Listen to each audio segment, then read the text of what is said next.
नमस्कार दोस्तों, आज मैं आपको सुनाऊंगा चतुर ब्राह्मण और राक्षस की कहानी। बहुत पुरानी बात है। एक गांव में एक वृक्ष के ऊपर गंडक नाम का राक्षस रहता था। एक बार की बात है, उस वृक्ष के नीचे से एक ब्राह्मण गुजर रहा था तो राक्षस उनके कंधों पर जाकर बैठ गया। राक्षस ब्राह्मण के कंधों पर बैठते ही ब्राह्मण से कहने लगा, हे ब्राह्मण, तुम मुझे पास के सरोवर तक ले चलो। ब्राह्मण के मन में विचार आया कि यह स्वयं ही सरोवर तक जा सकता था, तो मेरे कंधों पर बैठकर क्यों जा रहा है।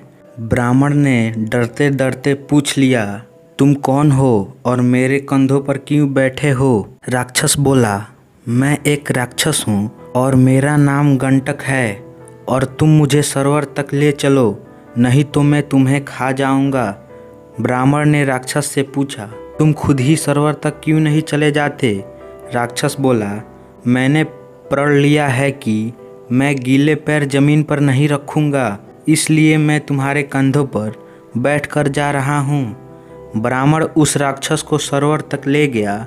जैसे ही दोनों सरोवर के पास पहुँचे, राक्षस ब्राह्मण से बोला, अरे ब्राह्मण, जब तक मैं इस सरोवर से नहाकर न आ जाता तब तक तुम कहीं मत जाना, नहीं तो मैं तुम्हें जीवित नहीं छोड़ूंगा। जैसे ही राक्षस सरोवर में नहाने के लिए गया, ब्राह्मण ने सोचा कि अगर यह राक्षस सरोवर से नहाकर आ जाता है तो पक्का ही यह मुझे खा लेगा, और अगर मैं भागता हूँ तब भी यह मुझे दौड़कर पकड़ लेगा और खा जाएगा।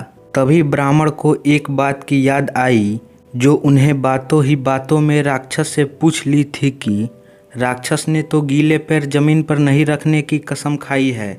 बस क्या था, ब्राह्मण ने उस स्थान से दौड़ लगा दी और राक्षस उसे देखता ही रह गया, क्योंकि उसके पैर सरोवर में गीले हो गए थे और वह गीले पैर जमीन पर नहीं रख सकता था। तो दोस्तों, आशा करता हूँ यह कहानी आपको अच्छी लगी होगी, तो इसे लाइक करें और हमारे चैनल को सब्सक्राइब करें। धन्यवाद।